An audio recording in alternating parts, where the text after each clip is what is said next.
and welcome to another FAQ Monday. I'm your host, Fluff, and I'm still drinking this coffee. A week later, I am still drinking the Starbucks I got a week ago. Can you believe that? And I'm still wearing the same shirt. Can you believe that? A week. I'm a bum. What can I say? First question. Suppose you could only use one bass for the rest of your music career. Which one would you choose? Oh man, that's pretty tough. I love a jazz bass, but if I had to choose one bass, a desert island bass, if I may, I would choose the Ernie Ball Music Man Stingray bass. That's probably would have been my answer for the last 20 years. I think the Music Man Stingray bass is probably the best bass ever made for rock and, you know, heavier music. That humbucker and the sound of that humbucker and the combination of woods is just, it's so good. It's so good. I played with so many bands and been in with so many bands with bass players that use the Music Man Stingray bass, and it's just a phenomenal piece of gear. And yeah, that would be my desert island bass for just about everything. What kind of record player do you have? I just recently got a U-Turn Audio Orbit record player, which is only, I think it's 199 bucks, and it's handmade over on the East Coast in America. And I thought, you know what? I'm gonna check that out because I had my Audio Technica table, my LP60, which is not an expensive turntable. It broke. I bought a new one, and out of the box it was broken. Like, there was no damage to it. It just didn't work, and the arm didn't work, and it was all automatic. The automatic arm mechanism didn't work, and I just thought, you know what? I want an old school manual everything turntable, and that's what I got.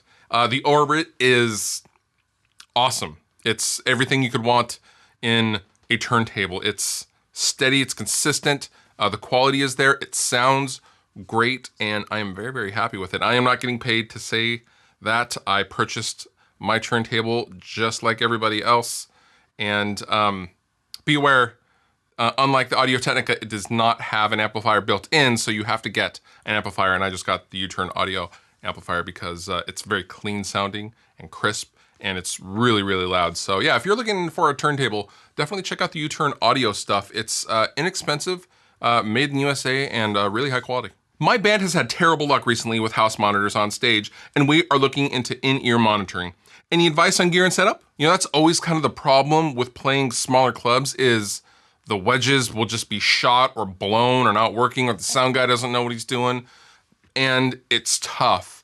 And your natural inclination as an artist is to go, well, I'm just gonna get in-ear monitors. Now, in-ear monitors sound great, and they are amazing to have, and they are an amazing tool. However, they are much more of an investment than you think they are. When you really get on, like draw it out on a piece of paper and how the system would run, you need a lot of gear to make it run as you want to in your head. In-ear monitors, I highly recommend 64 Audio.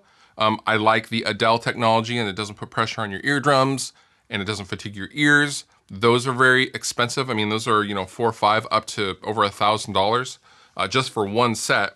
You need receivers, you need transmitters, and then you need a mixer. For an in-ear system, I would highly recommend nothing else but a Behringer X32 rack mount, because that way you can be on stage and you can give everyone their own individual mixes right from an iPad. The digital mixer is just the way to go, and it's compact and it's amazing, but that is $1,200 by itself. So unless you have a lot of capital, the best thing to do to overcome terrible monitor mixes and terrible crappy clubs is to just know your songs without even being able to hear them. I know that sounds crazy, but if you, as long as you can hear a cymbal or just the snare or just a kick or just the hi-hats, you should be able to play your songs without hearing anybody else, and you guys should sound great doing it. That just comes with being a seasoned live performer. I know it sucks and it's not ideal, but if you don't have the money to afford in-ears, that's really your only solution, is to just get better as a musician. And now, the dad joke of the week. Why is turtle wax so expensive? Because turtles have really small ears.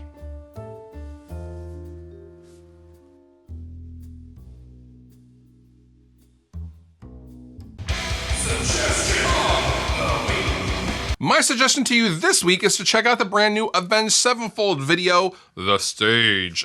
This music and the music video is awesome. The song actually reminds me of old school Avenged Sevenfold, and I welcome it. I think that is due to the addition of Brooks Wackerman, who was the drummer for Bad Religion, and he's now in Avenged Sevenfold, and you can hear the difference. Everyone is just kind of pepped up a little bit, and Brooks is an amazing, amazing drummer. I've seen him live many, many times, and yeah, Avenged Sevenfold record should be pretty good. But yeah, check it out. I think you'll enjoy it if you're an Avenged Sevenfold fan at all. You've been wonderful. I've been Fluff. Thank you so much for watching, and I'll see you next time.